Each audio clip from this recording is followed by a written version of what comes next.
Hello students, this is Nandan Kumar Thakur and आज से students हम लोग एक नया मुहिम छेड़ रहे हैं बिल्डिंग कंस्ट्रक्शन की दुनिया में। क्योंकि हमको पता था, आपको पता है कि जो आपका जो पाठ्यक्रम है बिल्डिंग कंस्ट्रक्शन का, वो एक अच्छा खासा पाठ्यक्रम बोर्ड ने दिया है आपको पढ़ने के लिए। ठीक है, इसमें स्टूडेंट्स ऐसा प्रोविज़न्स है जिसको आपको करने में समय लग सकते हैं। अगर मैं चीज़ों को एक साथ एक चीज़ें पढ़ाना शुरू करूं तो बच्चे के माइंड से भी पार हो जाएगा और उनको समझ में भी आने की शंका हमको बनी रहेगी कि वो उनको समझ में आ रहा है कि नहीं आ रहा है। स्टूडेंट्स, आज की क्लासेस से और आपको इससे पिछली जो क्लासेस चलते थे उसमें आपको एक चेंजेस देखने को मिलेगा। तो मैंने सोचा कि अगर मांग चलिए बिल्डिंग कंस्ट्रक्शन में दो चीज़ें हैं, एक जो है मेरा स्ट्रक्चर का पार्ट है और एक बिल्डिंग मटेरियल का पार्ट है। तो मैं जब स्ट्रक्चर के बारे में बात बनी, एक बिल्डिंग का पार्ट है, एक बिल्डिंग मटेरियल का पार्ट है, तो इस चीज़ को मैं अगर चाहूँ थोड़ा सा डील करूँ तो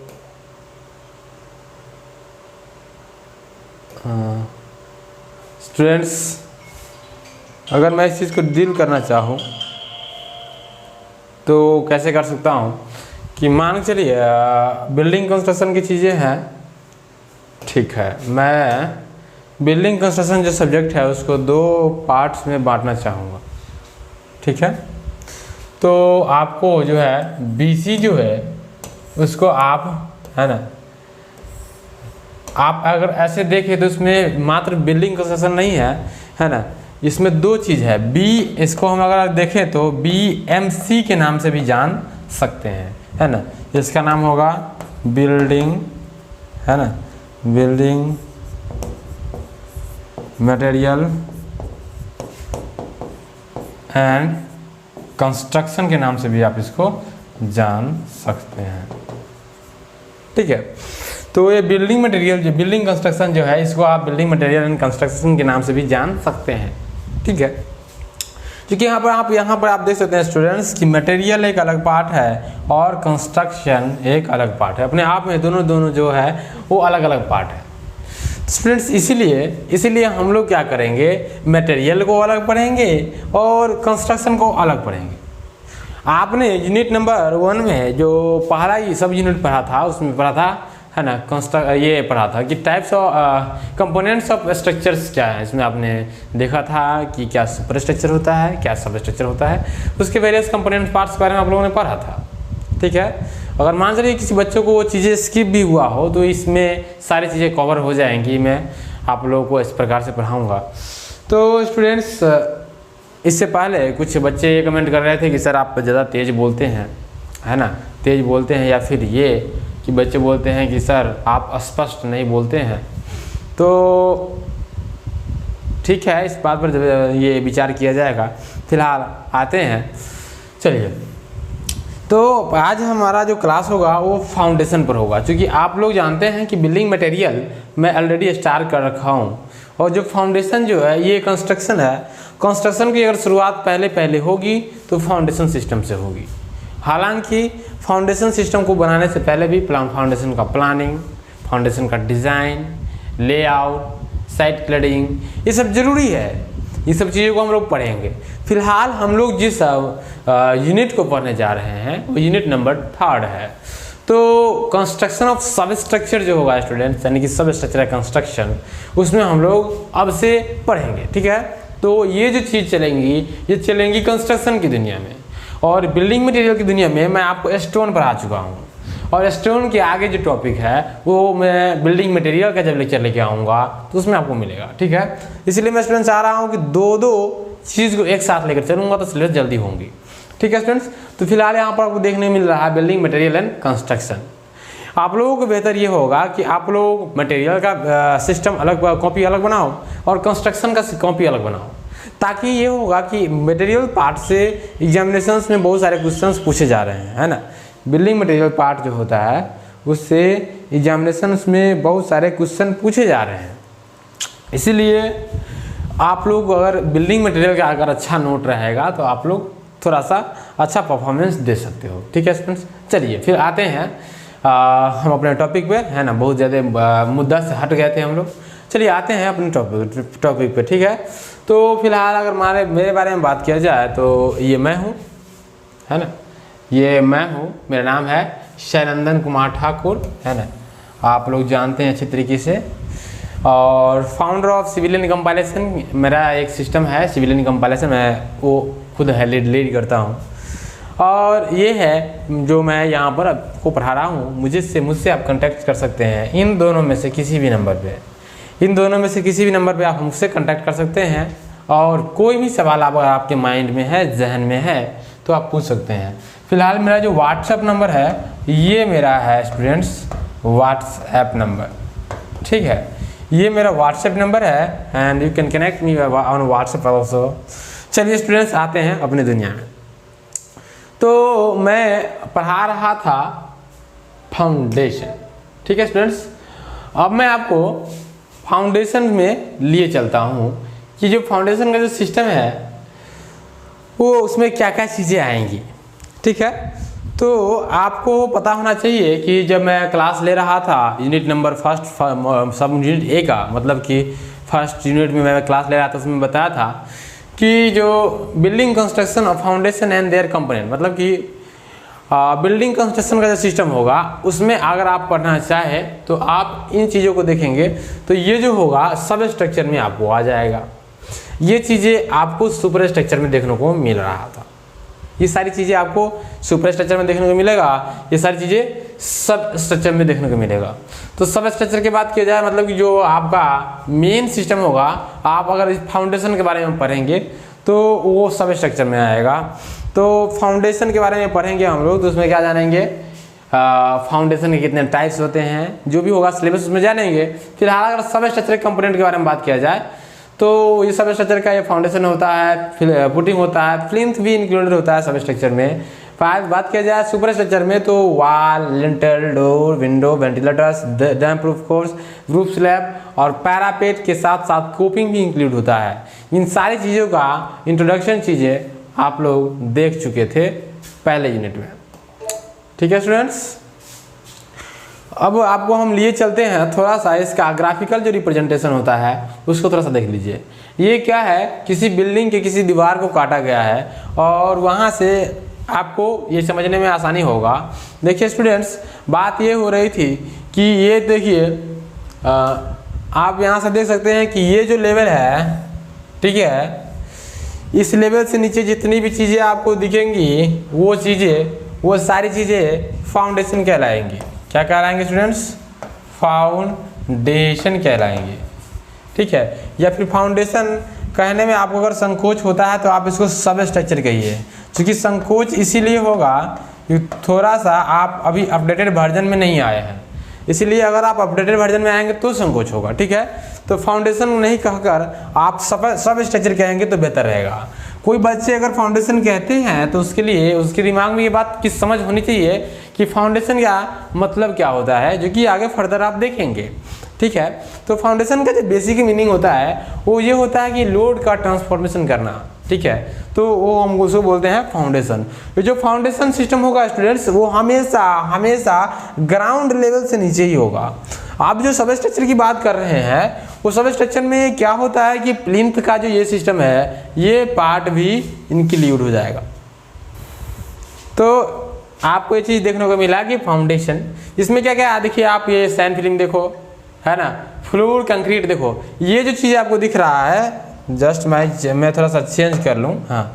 तो ये जो चीज़ आपको दिख रहा है देखिए फ्लोर कंक्रीटिंग है। आपके यहाँ आपके घरों में जो फ्लोरिंग सिस्टम होता है, जो फर्श बनता है, उसको हम लोग पहले ढलाई करते हैं, पीसीसी की मदद से भी करते हैं। तो वो जो सिस्टम होता है उसको हम लोग बोलते हैं स्टूडेंट्स फ्लोर को कंक्रीटिंग करना। तो फ्लोरिंग के भी बहुत सारे मेथड्स हैं, उसको हम लोग आगे आने में आएंगे तो पढ़ेंगे, है ना। फ्लोर फिनिश, जैसे कि आप लोग कोई टाइल्स लगाता है, कोई मार्बल्स लगाता है, वो फ्लोर फिनिश में आ जाता है। उसके बाद स्टूडेंट्स सैंड फिलिंग करने का मतलब ये होता है कि जब आप घर बनाते हो तो उसमें सैंड यानी कि बालू को भरने की ज़रूरत होती है, ठीक है। और ये जो है आपको जो दिख रहा है इस सिस्टम का स्क्रीनशॉट जो है अपने दिमाग में रख लो। इस सिस्टम का क्या बोले, यहाँ ये जो पूरा वाल है इसका स्क्रीनशॉट अपने दिमाग में रख लो, ताकि आपको बिल्डिंग ड्राइंग समझने में बहुत हेल्प मिलेगा। आप ये सब चीज़ देख रहे हो, ये जो चीज़ दिख रहा है, आप इस चीज़ को ध्यान से देखो, ये जो चीज़ है आपका, ये जो है वो सबसे निचला सिस्टम है, मतलब कि फाउंडेशन का बेड जो होता है वो ये है ना। क्या है? ये फाउंडेशन का बेड है। ये देख, जितने भी आप देख रहे हो ये फुटिंग्स का स्टेप्स है। क्या दिख रहा है ना? फुटिंग्स का स्टेप्स दिख रहा है आपको। उसके अलावा ये दरवाजा देखिए लगा हुआ है। ये प्लिंथ है। प्लिंथ कहाँ है? यहाँ पे है। प्लिंथ कहने का मतलब होता है जो ग्राउंड लेवल से और जो फर्स्ट फ्लोर यानी कि जो ग्राउंड फ्लोर की जो लेवल होती है उसको हम लोग प्लिंथ बोलते हैं, ठीक है। उसकी जो हाइट है ना लगभग 450 mm तक हम लोग कंसीडर करते हैं। 450 mm तक उसको हाइट हम लोग कंसीडर करते हैं, ठीक है। स्टूडेंट्स आगे बढ़िएगा तो आगे आपको मिलेगा दरवाज़ा, लिंटेल, ब्रिक मशीनरी, है ना। मतलब कि ब्रिक मशीनरी कहने का मतलब होगा ईंट के द्वारा जुड़ाई किया गया दीवार, है ना। रूफ स्लैब ये हो गया, है ना, ये हो गया। और उस रूफ स्लैब के ऊपर हम लोग वेदरिंग कोर्स करते हैं, जिसके लिए हम लोग लीन कंक्रीट का इस्तेमाल भी करते हैं, है ना। तो पहले के ज़माने में बहुत ज़्यादा किया जाता था। जो आप यहाँ पर देख रहे हैं वेदरिंग कोर्स, है ना। स्लैब को बचाने के लिए, मतलब कि जो आपका कंक्रीटिंग किया गया है जिस स्लैब के द्वारा, जिस कंक्रीट के द्वारा, उसको बचाने के लिए, उसकी लाइफ बढ़ाने के लिए हम लोग एक्स्ट्रा कोर्सिंग करते थे, है ना। और अभी भी करते हैं, है ना। तरह तरह के वेदरिंग कोर्स देते हैं उसमें, है ना। आप देखते होंगे कि जो छत होता है, छत का सिस्टम होता है, उसको भी हम लोग उसके ऊपर वेदरिंग कोर्स करने के लिए, है ना, लाइम का इस्तेमाल करते थे पहले की दुनिया में, इसलिए उसको बोलते थे लाइम कंक्रीटिंग, ठीक है ना। ये लाइम ट्रेसिंग बोलते थे उसको, लाइम ट्रेसिंग, सॉरी। तो अब ये है पैरापेट है, ये जो इसलिए दिया जाता है ताकि बिल्डिंग का जो कन्फाइनमेंट एरिया है, जो बिल्डिंग का बाउंड्री है, उसके बाहर कोई चीज़ें गिर नहीं जाए, और एक विशेष प्रकार का लुक भी देता है बिल्डिंग को। तो ये सारी चीज़ें आपको समझ में आई होंगी स्टूडेंट्स, ठीक है। नेक्स्ट जो चीज़ें हैं, है ना, तो ये सब चीज़ें मैं पढ़ा चुका था। अब जो है स्टूडेंट्स मैं अपने मेन मुद्दा पर आता हूँ। मेरा मेन मुद्दा है फाउंडेशन का, और फाउंडेशन कहता है क्या, आप यहाँ से देख पा रहे होंगे, it is the part of substructure which is responsible for the transformation of superimposed load to the subsoil. Subsoil जो होगा, सबसॉइल किसको बोलेंगे स्टूडेंट्स? आपके जो स्ट्रक्चर है, आपके पास जो स्ट्रक्चर होता है ना, स्ट्रक्चर जो होता है, आपने इससे पहला जो ये देखा था, फिगर देखा था, उसमें आपको कुछ इस प्रकार का दिख रहा था। इससे पहला जो फिगर देखा था आपने, उसमें आपको कुछ इस प्रकार का, है ना, दिख रहा था। ये स्टेप्स बना हुआ, है ना, इस प्रकार का कुछ दिख रहा था। तो स्टूडेंट्स क्या होता है, यहाँ पर जो सॉइल्स टच में आएंगी, यहाँ पर जो सॉइल्स टच में आएंगी, इस सॉइल्स को हम लोग बोलेंगे स्टूडेंट्स, क्या इसको बोलेंगे हम सब सॉइल। मतलब कि जो बिल्डिंग का लोड आता है ऊपर से, उसको ट्रांसमिट करने का जो सिस्टम होता है वो फाउंडेशन का होता है। वो लो ट्रांसमिशन कहाँ पे होता है? तो वो सॉइल में लो ट्रांसमिशन होगा, राइट। चलिए स्टूडेंट्स, मतलब कि जो बिल्डिंग के ऊपर आने वाला सुपरइम्पोज्ड लोड है उसका ट्रांसफॉर्मेशन सॉइल में होगा, मिट्टी में होगा, और उस मिट्टी को हम लोग बोलेंगे सब सॉइल। जरा दिमाग लगाइए, अगर फाउंडेशन अगर यहाँ है तो यहाँ की मिट्टी पर तो ट्रांसफॉर्मेशन नहीं होगा, इसलिए उस मिट्टी पर ट्रांसफॉर्मेशन होगा जो मिट्टी यहाँ पर होंगी, जो मिट्टी पार्टिकल यहाँ पर होंगी। और जो मिट्टी पार्टिकल यहाँ पर है वो क्या कर रहा है, इस फाउंडेशन का लोड बियर कर रहा है, इसलिए हम उसको बोलते हैं सब सॉइल। ठीक है स्टूडेंट्स, आपको क्लियर होनी चाहिए बातें। आप देख रहे हैं कि किसी बिल्डिंग में अगर बिग फाउंडेशन है तो वो बिल्डिंग कैसे सेटल कर गया है, डिफरेंशियल सेटलमेंट हुआ इस बिल्डिंग का, right. A building should have a strong foundation so that it can transmit all the upcoming live and dead loads. जितने भी अपकमिंग लाइव और डेड लोड्स है उसको ट्रांसमिट कर सके, ऐसा बिल्डिंग पास फाउंडेशन होना चाहिए। आप देख रहे हैं कि बिल्डिंग कैसे कोलैप्स हो गया है, क्रैश हो गया बिल्डिंग, है ना। ये इस बिल्डिंग का, है ना, डिमेरिट हो गया। डिमेरिट किस में था? इस बिल्डिंग के फाउंडेशन में डिमेरिट था, तो जिसके कारण ऐसा हुआ था स्टूडेंट्स, है ना। तो आपको ये चीज़ें स्टूडेंट्स आपको, है ना, मैं दिखा रहा हूँ आपको। हमको लगता है कि बेटर अंडरस्टैंडिंग हो रहा होगा, क्योंकि ये सब चीज़ें आपको एनिमेटेड फॉर्म में दिख रहा है, एनिमेशन के रूप में दिख रहा है। तो जो है फाउंडेशन का फंक्शन क्या है, क्या काम होता है फाउंडेशन का? उसमें से पहला काम जो होता है even distribution of load. Load का एक सही डिस्ट्रीब्यूशन, एक समान डिस्ट्रीब्यूशन, एक सभी मतलब कि बराबर डिस्ट्रीब्यूशन करता है फाउंडेशन। दूसरा है load intensity reduction. Load intensity reduction कहने का मतलब ये होता है, आप ये कह सकते हैं इस चीज़ को कि जो फाउंडेशन का काम ये होता है कि जो वो कहीं अगर मान चलिए फाउंडेशन हम दिए थे ऐसा, मेरे पास ऐसा फाउंडेशन था, मान लेते हैं ऐसा फाउंडेशन था, तो अगर इस प्रकार से लोड्स जो आ रही हैं तो लोड्स जो आएगा उसको हम लोग एक्सपांड कर देंगे। तो आप जानते हैं कि जब कॉन्टैक्ट एरिया बढ़ा देंगे, आप जानते हैं प्रेशर का जो फॉर्मूला होता है वो क्या होता है, फोर्स अपॉन एरिया होता है। ये बात आप लोग पहले से जानते हैं ना, बहुत बहादुर हैं आप लोग इस क्षेत्र में।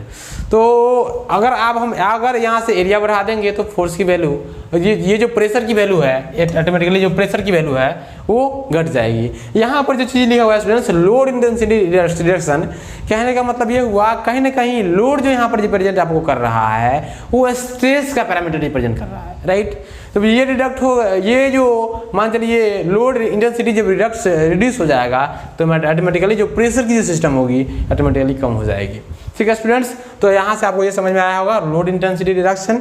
और नेक्स्ट जो है वो है should provide form and level surface, है ना। फाउंडेशन जो होगा, फाउंडेशन वो क्या करता है, एक बिल्डिंग को एक विशेष लेवल सरफेस प्रदान करता है, ठीक है ना। क्योंकि आप देखते हैं कि बिल्डिंग का फाउंडेशन जो है, आप देखते होंगे कि जो बिल्डिंग का ग्राउंड फ्लोर होगा एकदम स्ट्रेट रहता है, उसके फाउंडेशन का जो नीचे वाला सिस्टम होगा उसमें हम लोग चेंजेस ला सकते हैं, जो भी मन होगा उसको कर सकते हैं। लेकिन लेवल्स की मदद से, डंपी लेवल जो भी मदद की जो चीज़ें होंगी उसकी मदद से जो मेरा फाउंडेशन का मतलब जो ग्राउंड फ्लोर होगा वो लेवल रहेगा। ये चीज़ें आपको समझ में आ गया होगा स्टूडेंट्स, है ना। अब उसके बाद है प्रिवेंट, है ना। यहाँ पर आप लोग टी को ऐड कर लीजिए, है ना। Prevent from sliding and overturning. Students, sliding और ओवरटर्निंग कहने का मतलब ये होता है कि कोई चीज़ें, है ना, कोई चीज़ें स्लाइड हो रही है, ये इस सेंस में होता है कि आपको अगर मैं आपको दिखाऊं तो अगर ये जो फाउंडेशन है, ये फाउंडेशन किसी प्रकार से इस फॉर्मेट में, है ना, ये जो फाउंडेशन आपको दिख रहा है, ये फाउंडेशन, अगर ये फाउंडेशन, है ना, इस प्रकार से ऐसे स्लाइड कर जाए, ऐसे अपने हॉरिजॉन्टल ये डायरेक्शन में ये स्लिप कर जाए, तो इस चीज़ को हम लोग कहेंगे तो ये स्लाइड कर गया है ना। और अगर ये फाउंडेशन टिल्ट कर गया है तो इसको कहेंगे हम ओवरटर्न हो गया, ठीक है। तो ये फाउंडेशन का जो सिस्टम होना चाहिए वो ऐसा होना चाहिए क्योंकि बिल्डिंग को हम, है ना, वो स्लाइड करने से बजाय और ओवरटर्न करने से बजाय, राइट स्टूडेंट्स, आपको ये समझ में आया होगा। नेक्स्ट चीज़ें हैं should safe against undermining. Undermining कहने का मतलब होता है कि खुदाई, ठीक है। फाउंडेशन ऐसा होना चाहिए, फाउंडेशन बिल्डिंग का ऐसा होना चाहिए जिसमें कोई भी होल ना हो। अनइंटेंशनल होल कहने का मतलब है आप खुदाई किसके द्वारा भी हो सकता है। तो बिल्डिंग का अगर फाउंडेशन है, आप लोगों में से कईयों का घर इसमें होगा जो क्या होगा, है ना, बैम्बूज का बना होगा, बांस का बना होगा। उनके घर में देखिएगा तो बहुत सारा जगह ऐसा होता है जहाँ पर, है ना, ये जो सिस्टम होता है जहाँ पर जो आपका क्या कहते हैं, माउस जो होता है, माउस, है ना, चूहा, रैट जिसको बोल सकते हैं आप लोग, रैट माने चूहा होगा, है ना।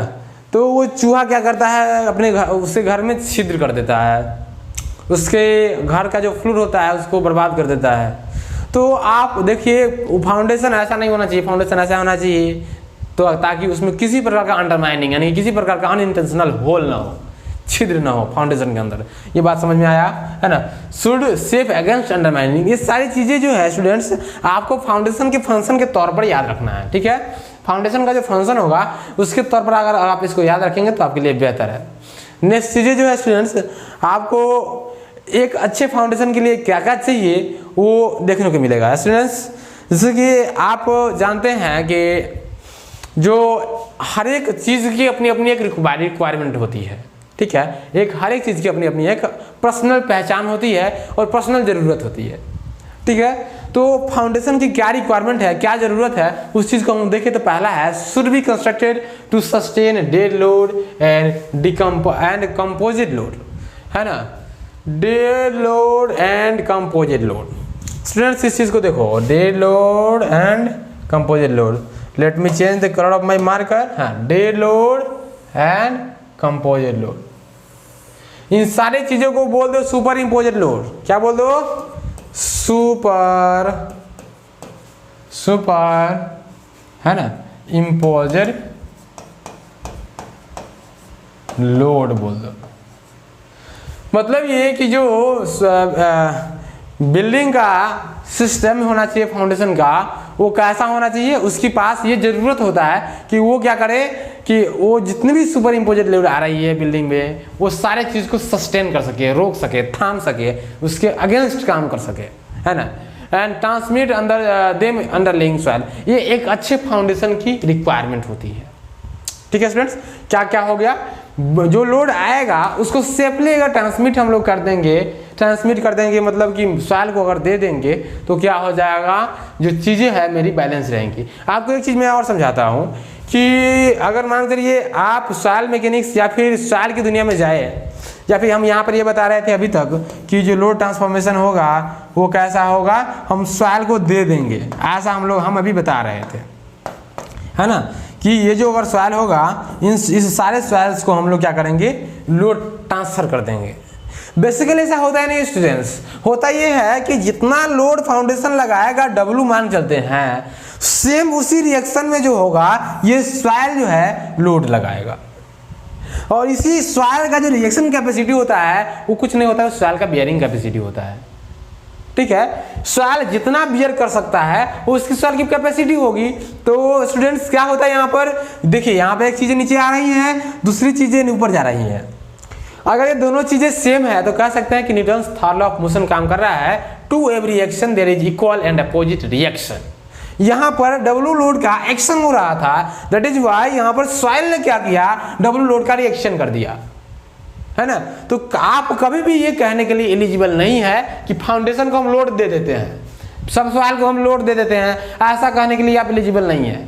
ये कहिए कि सब सॉइल लोड विदस्टैंड कर लेता है, लोड सह लेता है सब सॉइल। ठीक है, these are the key terms, ये की पॉइंट्स है जो कि आपको समझना चाहिए।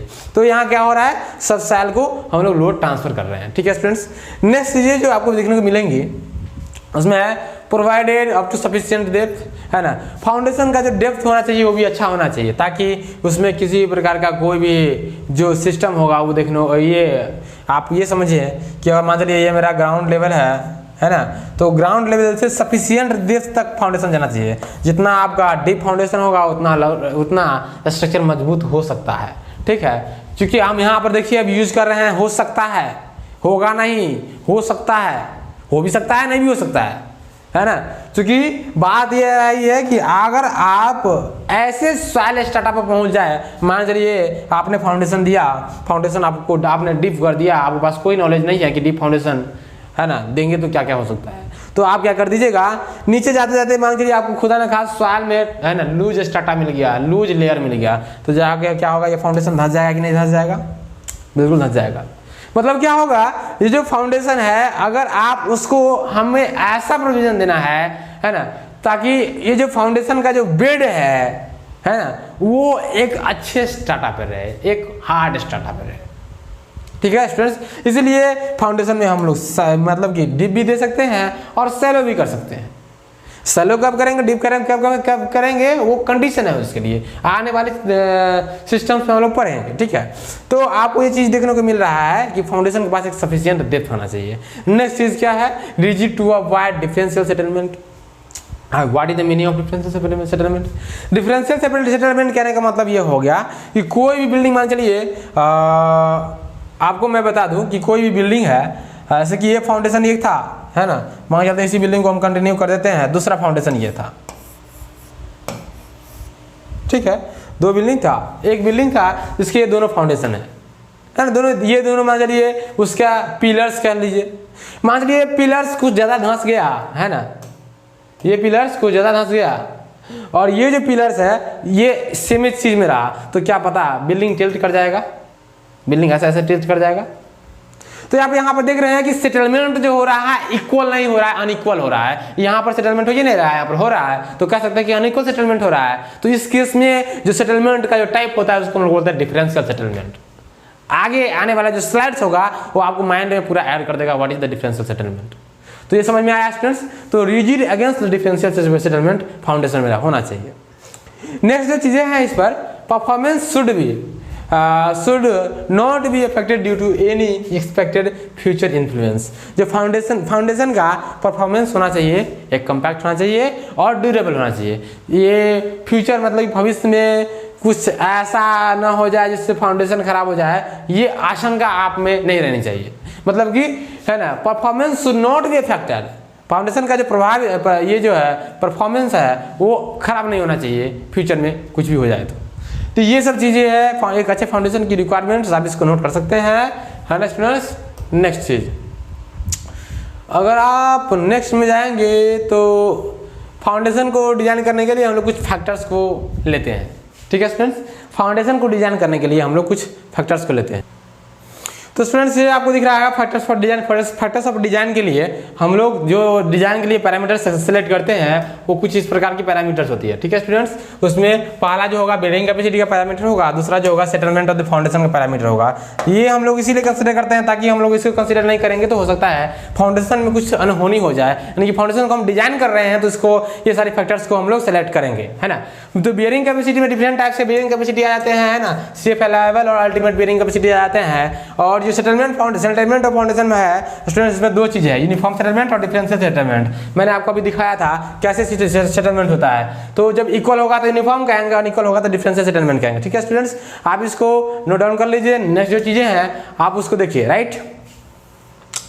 ठीक है, ये जो है बेयरिंग कैपेसिटी में आपको मैं पढ़ा रहा, मैं बताया अभी पिछले स्लाइड में कि बेयरिंग कैपेसिटी का कितना टाइप्स हो सकता है। तो बेयरिंग कैपेसिटी कुछ नहीं होता है, सॉइल का एक लोडिंग कैपेसिटी होता है, उसमें ultimate bearing capacity, net ultimate bearing capacity, net safe bearing capacity और सेफ बेयरिंग कैपेसिटी। ये चार चीजें हैं आपको, है ना।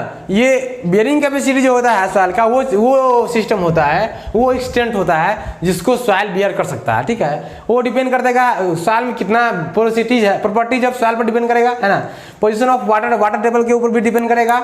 ठीक है, कि ग्राउंड वाटर टेबल कहाँ है। उसके बाद physical features of the foundation like type, size and shape, किस प्रकार का साइज आप शेप यूज कर रहे हैं फाउंडेशन का, उन सारी चीजों पर भी ये डिपेंड करेगा। ठीक है स्टूडेंट्स, तो इसमें पहली बात जो है अल्टीमेट, तो स्टूडेंट्स इसमें अल्टीमेट बेयरिंग कैपेसिटी वो होगा जो कि मैक्सिमम से मैक्सिमम होगा, है ना। नेट अल्टीमेट बेयरिंग कैपेसिटी वो होगा, है ना, जो कि सिर्फ और सिर्फ स्ट्रक्चर के द्वारा आएगा। और जो नेट सेफ बेयरिंग कैपेसिटी होगा वो जिसमें हम जो मेरा जो नेट अल्टीमेट बेयरिंग कैपेसिटी है उसमें अगर फैक्टर ऑफ सेफ्टी हम अप्लाई कर देंगे तो वो आ जाएगा हमारा नेट सेफ बेयरिंग कैपेसिटी। उसके बाद जो है स्टूडेंट सेफ बेयरिंग कैपेसिटी होता है, ये जब आप अल्टीमेट बेयरिंग कैपेसिटी यानी कि अल्टीमेट बेयरिंग कैपेसिटी होगा उस पर जब फैक्टर ऑफ सेफ्टी लगा देंगे तो आपको आएगा सेफ बेयरिंग कैपेसिटी। तो ये सारे बेयरिंग कैपेसिटी का टाइप्स है, आप इसको देख सकते हैं। नेक्स्ट जो चीज है स्टूडेंट्स, नेक्स्ट जो चीज है आप एक फिगर देख लीजिए और यहाँ पर आपको देख सकता है कि यहाँ पर आप देख लीजिए दिस इज नो, इसमें कोई सेटलमेंट नहीं हुआ है ना। इसमें टोटल सेटलमेंट हुआ मतलब यूनिफॉर्म सेटलमेंट हुआ है।